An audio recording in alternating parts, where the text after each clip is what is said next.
আমার উস্তাদ মাওলানা আকিল আলী শাহ হুজুর রহমতুল্লাহ আলাইহি বলতেন, এক বড় লোকের দুই ছেলে, এই মজার একটা গল্প শুনে নেন। এক বড় লোকের দুই ছেলে, তো বড় লোকের পোলাপান কিন্তু একটু বাদামি বেশি হয়, ঠিক না? বড় লোকই পয়সার গরমে পড়ালেখা করতে চায় না, গরিবের গুলো বড় বড় বড় অফিসার, কথা বল না কেন, গরিবের গুলো বড় বড় অফিসার। তো বড় লোকের দুটো পড়তে চায় না, প্রাইভেট মাস্টার এলাকায় যত আছে সব ফেল, কোন কোন মাস্টারের ওরা মাইরিও বাড়িয়েছে, আর স্কুলের স্যাররা তো মাইর খাইছেই, শুধু বড় লোক যে মাপটাপ চাইয়ে হাদিয়ে তোবা দিয়ে ঠেয়ায় নেয়। লাস্টে ছেলে দুটো লেখাপড়া না হওয়ার মতো এমন পর্যায়ে চলে গেছে, উনারা কিনা যেন কইছে যে মুসলমান মাস্টারকে অত অভিজ্ঞতা না, হিন্দু বুড়ো বুড়ো পন্ডিতরা ভালো অভিজ্ঞতা আলা, উনাদের কাছে দিয়ে দেখো উনরা পড়াতে পারবে। সত্যি হিন্দু ঠাউর পন্ডিতেরটা নিয়ে এসে আইনে তারে বাড়ি বসায়, স্যার আমার এই দুটির একটু মানুষ বানায় দেন। স্যার প্রথম দিন নিয়ে বসছে, দুটিরে ভালোই পড়ছে। দ্বিতীয় দিন যখন পড়তে বসছে তখন বইয়ের দিকে একটু চায়, মাঠের দিকে একটু তাকায়, বইয়ের দিকে একটু তাকায়, মাঠের দিকে একটু তাকায়, মানে খেলা খেলা ভাব। স্যার ওইটা টের পাইছে যে যাদের মন এখন খেলার দিক চলে গেছে, এখন পড়তে কোনো মতে পড়বে না, এখন ওদের মনের সাথে চলতে হবে।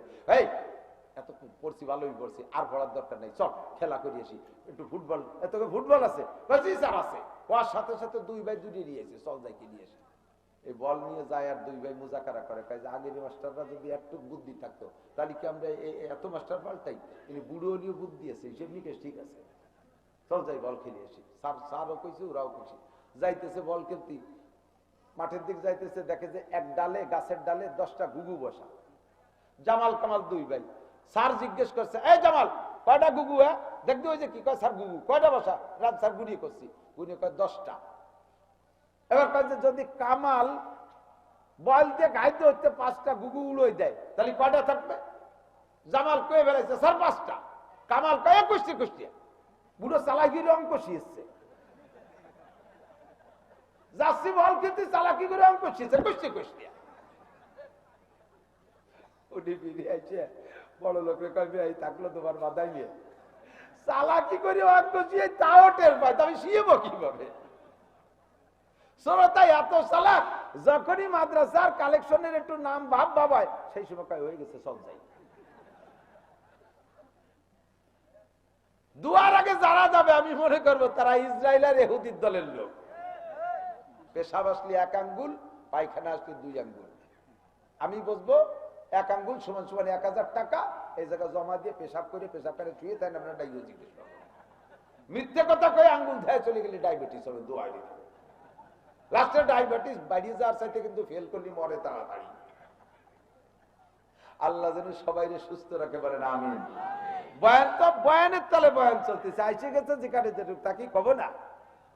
কিয়ামতের ময়দানে আল্লাহ তাআলা এভাবে বাহানায় হাজার হাজার মানুষকে মাফ করে দিবেন। লাস্টে একটা লোকরে ধরছে, তোর খাতা দেখা, খাতা দেখা।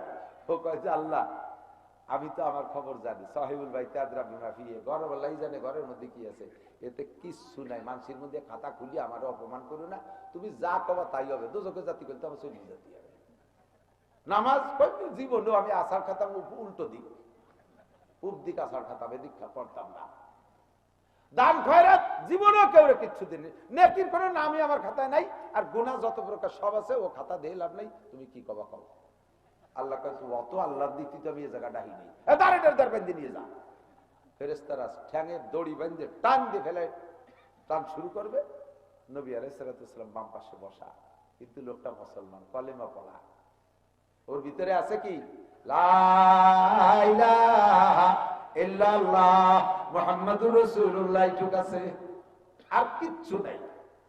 লোকটাকে যখন টানতে নিয়ে যায়, পাশে বসে বিশ্বনবী বাম পাশে বসে ওই লোকটার দিকে তাকাইতেছে, হুজুরের বড় মায়া লাগতেছে, রহমাতে আলম। হুজুর তাকাইয়া লোকটারে বাঁচানোর পথ খুঁজতেছে, দেখি কোনো জায়গা কিছু পাই নাকি। হঠাৎ চেহারার দিক নজর পড়ে দেখে লম্বা দাড়ি, লম্বা। হুজুর সুযোগ পাইছে, ডাক দিছে, ইয়া রাব্বি, রব্বুল আলামিন কয়ে ডাক মারছে।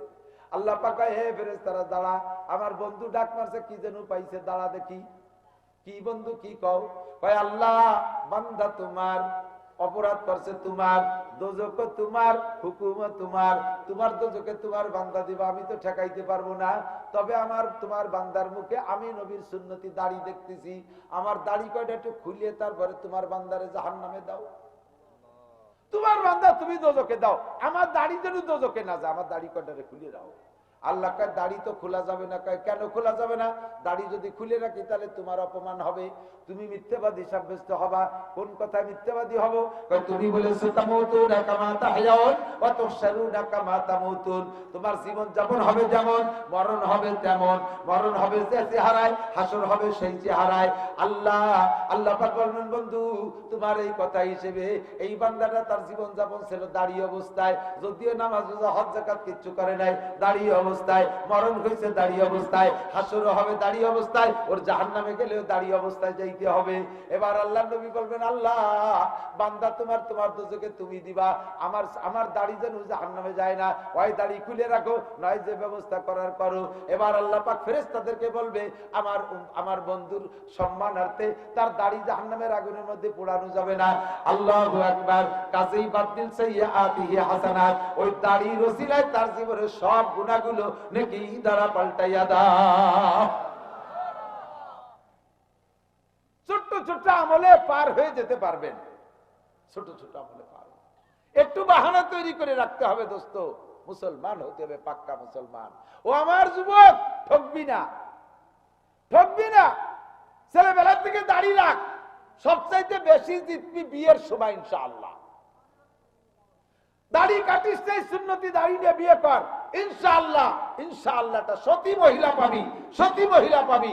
দাড়ি কাটবি তো 2 নম্বরই করবি, আরো জায়গাতে 2 নম্বরই নষ্ট করে বেড়াবি, তুই 1 নম্বর পাবি না, সেকেন্ড হ্যান্ড মাল পাবি, সন্দেহ আছে। আল্লাহ হেফাজত করুক, আমিন। আল্লাহ হেফাজত করুক সবাই, আল্লাহ পাক্কা মুসলমান হওয়ার তৌফিক দান করে, বলেন আমিন। তোমার বডি ইনকোয়ারি হবে, তোমার আমলনামার সব জায়গায় ইনকোয়ারি হবে। এরপরে প্রথম ইনকোয়ারিতে ধরা পড়বা উলামা ইউহাসাবু বিহিল আবদু ইয়াউমাল কিয়ামাতিস সালাহ, হাসরের মাঠে সর্বপ্রথম হিসাব হবে নামাজের। জোর হলো না? আরো জোরে, তার আরো জোরে। নামাজের হিসাব হবে। দিক তাকান, নামাজের হিসাব নীতি এরপরে বাকি সব হিসাব হয়ে গেছে, সব ওকে, সব ওকে। নামাজ যার ওকে তার সব ওকে। লাস্টে যাইয়া মাত্র 2 সেন্টারের ভোট গুণা হয়নি। এই প্রার্থীকে সব সেন্টারে জয় জয় জয় জয়, লাস্টে যাইয়া ভাই দিয়েছে 2 সেন্টারে, সেই জায়গা যাইয়ে কিরম যেন সন্দেহ আছে। রাগ ভোট গুনিস নে, ভোট 3 দিন পরে গুণাবে, এ 2 ব্যবসা টাকা নিয়ে গুনতে হবে। পাকিস্তান 7 দিন পরে গুনছে। 2 রিকাতে ঠিকই গেছে, 2 রিকাত নামাজ, ফজরের 2 রিকাত নামাজে ঠিকই গেছে, মাত্র 2 রিকাত নামাজে। এখন ফেরেশতারাও চাইতেছে যে তার সবই ওকে, মাত্র 2 রিকাত নামাজ।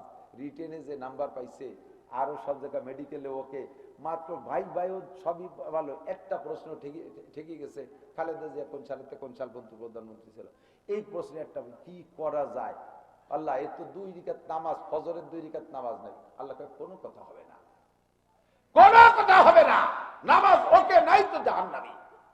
আল্লাহ 1000 খতম কুরআন শরীফ আছে, তাতে কি হয়েছে, ওদিকে কাজ হবে না। কোরআন শরীফ দিয়ে কোরআন শরীফের নেকি পাবে। নামাজ লাগবেই। দিকটা কেন ভালো করে বোঝেন। নামাজ, রোজা, হজ, যাকাত, এই বড় 4টি ইবাদত না, এ না করলে গুনাহ হয় না। বোঝেন, সাফরাফ করে দিছি। নামাজ না পড়লে কোনো গুনাহ হয় না, রোজা না রাখলে গুনাহ হয় না। মাথা নাড়ায়ের না গেতে বুঝিয়ে শুনি কর। হজ না করলে গুনাহ হয় না, যাকাত না দিলে গুনাহ হয় না। তাই ওয়াই কি, এর নামে আলাদা একটা পরিমাণের জাহান্নাম বরাদ্দ আছে, সেই দিয়ে কাটা লাগবে। যদি গুনাহ হতো, বোঝে নাই, যদি গুনাহ হইতো তাহলে তওবা করলে মাফ হয়ে যেত, বোঝে নাই। নামাজ না পড়লে যদি গুনাহ হইতো, 50 বছর নামাজ না পড়ে মরার আগে আস্তাগফিরুল্লাহ করলে সাফ, একটুও না। জীবন ভরে রোজা রাখো নাই, রোজা না রেখে গুনাহ থেকে তওবা করলে আল্লাহ মাফ করে দেবে বলছে। যদি রোজা না রাখলে গুনাহ হইতো, তাহলে জীবন ভরে রোজা না রেখে শেষ মাস আস্তাগফিরুল্লাহ পড়লে পার হয়ে যাইতাম। তাহলে কথা থেকে যায়, আল্লাহ আমি জীবন ভরে রোজা রাখলাম, আরো শেষে খালি আস্তাগফিরুল্লাহ পড়ে পার হয়ে চলে গেল, তাহলে কেমন হলো? বুঝেন কথা? না বুঝলি কিন্তু পেঁচ হয়ে যাবে, জম্মের পেঁচ। কাজেই এর লাগবে কি, পড়ো নাই, পরিশোধ করো। এক ডাক্তার সাহেবের কাছ থেকে আমার জানা আছে, নাম কব না, সেই এলাকার আত্মীয় স্বজন এলাকায় আছে। ডাক্তার সাহেবের কাছ থেকে 1 লোক 300 টাকার ওষুধ খাইছে। ওষুধ খাই আজ না কাল, কাল না বসু করে দেয় না, মাস 3 পরে, বছর খানিক পরে ওই লোক তবলিগি তশকিল হইয়া সে রুগী চিল্লাই চলে গেছে। 3 চিল্লায় যাইয়া যখন শুনছে যে মানুষের হক নষ্ট করলে এত এত বিপদ, প্রত্যেক 2 পয়সার বিনিময়ে 7 রাকাত নামাজ, এই ভয় পাইয়া আইসে তবলিগিতে আইসে এবার ডাক্তার সাহেবের কাছে যাইয়ে, লোক বড় কৌশলী, আগে কায়দারি বলতেছে, ডাক্তার সাহেব এই দুনিয়া থেকে সব সাফরাফ করে যা ভালো, আখেরাতে যাই এই জয়ী ঝামেলা না করাই ভালো, আমরা পরিষ্কার হয়ে যাই, আমি আপনার কাছে যা যা পাবো সব মাফ করে দিলাম। বুঝেছেন ব্যাপারটা? মানে উনার টুকাকে ঢেলি দিছে, আমি আপনার কাছে যা যা পাবো, যা রাগারাগি ছিল সব মাফ করে দিলাম, আপনি আমার কাছে যা যা পাইতেন মনে নাই বা আছে সব মাফ করে দেন। ডাক্তার সাহেব হুঁশিয়ার কয়, সব মাফ করে দিলাম, আমার টাকা 300 ফেলা। টাকা দেবো তাই মাফ সালাম কাকা, মা বলো এই 3 বছর দিস নাই, সেই গুনাহ মাফ করে দিছে, কিন্তু টাকা দেয়া লাগবে। সময় মতো নামাজ পড়িস নাই, এই দেওয়ার নাই, আস্তাগফিরুল্লাহ তাই মাফ করে দিছি। টাইম মতো রোজা রাখিস নাই, এই দেওয়ার নাই, তাই আস্তাগফিরুল্লাহ মাফ করে দিছি, কিন্তু রোজা ফেরত দে, নামাজ জমা দে। জিনার গুনাহ আস্তাগফিরুল্লাহ মাফ হয়, মদের গুনাহ আস্তাগফিরুল্লাহ মাফ হয়, বিড়ির গুনাহ আস্তাগফিরুল্লাহ মাফ হয়, বেপরদের গুনাহ আস্তাগফিরুল্লাহ মাফ হয়। নামাজ, রোজা, হজ, যাকাত এই ফরজগুলো না করলে গুনাহ হয় না, এর নামে নির্দিষ্ট সাজা বাজেট আছে। এক ওয়াক্ত নামাজের জন্য 230 কোটি 40 লক্ষ বছর, এক ওয়াক্ত নামাজের জন্য 230 কোটি 40 লক্ষ বছর। এ যদি আপনি মোটেই না পড়েন, আর যদি জোহরের নামাজে আসরে পড়েন দুনিয়াবি কাজের কারণে, তাহলে 2 কোটি 88 লক্ষ বছর বাজেট হয়ে গেছে। এই 2 কোটি 88 লক্ষ বছর মাফ করে দেবে আস্তাগফিরুল্লাহ। এবার যারা নামাজ পড়ছেন কিন্তু কিরাত শুদ্ধ না, আর মোটেই পড়েন নাই, হ্যাঁ বুঝেন, নামাজ পড়েন নাই জীবনেও, এই লোকটার একা ওয়াক্তের বিনিময়ে 230 কোটি 40 লক্ষ বছর 80 হুকমা। আর যে নামাজ পড়ছে কিন্তু কিরাত শুদ্ধ না, নামাজ ভাঙ্গার কারণ 19টি, জোরে বলেন কয়টি? নামাজ ভাঙ্গার কারণ 19টি। 1 নম্বরে নামাজে কিরাত অশুদ্ধ পড়া, কিরাত অশুদ্ধ পড়লে নামাজ হয় না, পড়া নামাজও হয় না। এত কষ্ট করে নামাজ পড়ছে, নামাজ হয় নাই, মাত্র একটা জায়গা জবরের জায়গা জের হয়ে গেছে, আইনের জায়গা হামজা হয়ে গেছে, মুতাহার জায়গা সিকুন হা হয়ে গেছে, টানের জায়গা টান বাদ পড়ে গেছে, না টানা জায়গা টাইনা দিয়েছেন, এতে নামাজ বাতিল হয়ে গেছে। কিরাতের মধ্যে মাত্র এক জায়গা, আল্লাহু আকবার। ওই নামাজ না পড়লে যেমন 230 কোটি 40 লক্ষ বছর, পড়ার পরও 2 কোটি 230 কোটি 40 লক্ষ বছর জাহান্নাম। কাজেই আমার বাবারা, কারাহাবা কলকে জারি জুমলারাত বাকুদাতুন বিরহিলা কায়রাওয়াত, ইংরেজি পারো, অঙ্ক পারো, বিজ্ঞান পারো, দুনিয়ার সব কিছু পারো, এত কিছু পারো, কোরআন শরীফটা কেন পড়ো না? পারো না কেন কোরআন শরীফ? আলিয়া মাদ্রাসায় পড়ো, কামিল পর্যন্ত পাস করো, আল্লাহর কোরআন পড়তে পারো না, ইমামতি দিলে তোমার পিছনে নামাজ হয় না। তুমি মাদ্রাসায় পড়েছেন দেখি ডারে শেষ করে বেলাইছো, মাদ্রাসায় পড়ছো, আলেম হইছো, ফাজিল হইছো, সার্টিফিকেট কামাই করেছো, কেন তুমি কোরআন শরীফ শুদ্ধ করে পড়ো নাই? আরে আইএ বিএ এমএ বিসিএস আল্লাহর কাছে জিজ্ঞাসা হবে না, নামাজের জিজ্ঞাসা হবে। ফামান সালুহাত সালুহা সাইর আমালিহি, নামাজের প্রশ্নের জবাব দিতে পারলে সব জায়গা পার হয়ে যাইবা। ফামান যুহজিয়া আনিস সালাত, আর যে ব্যক্তি নামাজে আটকে যাবে সব জায়গা আটকে যাবা, কোন ছাড় নাই। হুজুর তালি তো কিরাত পড়তে পারি না, তাহলে কি নামাজ বাদ দেবো নাকি? সেটা আপনার ব্যাপার। তালি আর এই শীতকালে অজু বানায় খাটিয়ে পিঠে কিলা পড়লি যদি তা না হলে না পড়েন, আমার কি? আমার আল্লাহ ওই কন্ট্যাক্ট দেয় যে এরকম ব্যবসায় করলি বারা তারে মাফ করে দিস, এ দায়িত্ব আমার না। আমি কলাবাস করে যাব, সবকিছু পারো, তুমি নামাজ কোরআন শরীফ কেন পড়তে পারো না? আল্লাহ হয়ে বাজা, কোরআনের মধ্যে কোনো বক্রতা নাই, কোনো গুজামিল নাই। এদিক দেখান, ইংরেজি ভাষার মতো গুজামিলা ভাষা হয় না, লেখে জি পড়ে গ। তা যদি সব জিরে গ পড়তো তাহলে একটা কথা ছিল, জায়গায় যাবার জিরে জও পড়ে, লেখে টি পড়ে স, টি আই ও এন সন, আছে না নাই? আবার এস দিও সন স উচ্চারণ করে, সি এইচ এল কে অবে সল কে কয় সব, এমো টি এইচ আর মতিয়ার কয় মাদার। কত বড় গুজামিল! আল্লাহর কোরআনে এই নাই, সদরে সিন পড়া লাগে না, জারে জাল পড়া লাগে না। তুমি এই কোরআন শরীফ সহজ কোরআন কেন পড়লে না? এই কোরআনের সাথে ছোঁয়া লাগলে ওইটা সোনার চাইতে দামি হয়ে যায়। কথাটা ঠিক না? কোরআন পরশ পাথর, এর সাথে ছোঁয়া লাগলে দামি হয়ে যায়, এর সাথে ছোঁয়া লাগলে দামি হয়ে যায়। ওমরের মতো বিশ্ব মাস্তান, তাকে আল্লাহ তাআলা খলিফাতুল মুসলিমিন বানাইছে। তুমি সেই কোরআন থেকে কেন দূরে? ও মহিলা, টেলিভিশন, মোবাইল, ফেসবুক এগুলো বাদ দে, বাদ দে। যদি বাঁচতে চাস তাড়াতাড়ি কোরআন শরীফ পড়া শেখ। আমার যুবক ভাইরা, আমার প্রাণপ্রিয় যুবকরা যারা আসো, তাড়াতাড়ি কোরআন শরীফ পড়া শেখো। আমার বুড়ো বাবারা আসেন, তবলিগে আসেন, আলেমের সাথে তবলিগ করেন, কোরআন শরীফ পড়া শিখতে পারবেন ইনশাআল্লাহ, শিখতে পারবেন ইনশাআল্লাহ। আল্লাহর কোরআনের সাথে সোয়া লাগে দামি হয়ে যায়। আপনাদের এই মাদ্রাসা কোরআনের মাদ্রাসা। আমি বলি এদিক তাকান, আমার গ্রামের নাম সুলতান শাহী, গ্রামের নাম সুলতান শাহী। এই 3-4 গ্রাম দূরে চন্দ্র দিগেলের এই পাশের থেকে যদি জিজ্ঞেস করতো কেউ, হুজুর আপনার বাড়ি কোন জায়গা, আমি কিন্তু সুলতান শাহী। সুলতান শাহী হলো রাজশাহীর পাশে। সাহিত্যে মেলছে, মনে হচ্ছে সুলতান শাহী রাজশাহী এক জায়গায়। এখন আল্লাহর রহমতে আমার সুলতান শাহী সারা পৃথিবীতে চলে গেছে। অন্য কোন কারণ না, আমার সুলতান শাহী আল্লাহর কোরআনের ঘর মাদ্রাসা তৈরি হয়েছে। জিনারের বড় বড় অফিসার আছে, তারা আমার গ্রামের নামে ছড়াইতে পারে নাই, আল্লাহর কোরআন আমার গ্রামের নামে ছড়াইতেছে। গহরডাঙ্গা, টুঙ্গিপাড়া, ও দোস্ত, এই গহরডাঙ্গা বঙ্গবন্ধুর চাইতে আগে সুনাম অর্জন করেছে আমার সদস্য হুজুর মুজাহিদ আজম আল্লামা শামসুল হক ফরিদপুরি। কথা বলেন ঠিক ঠিক না?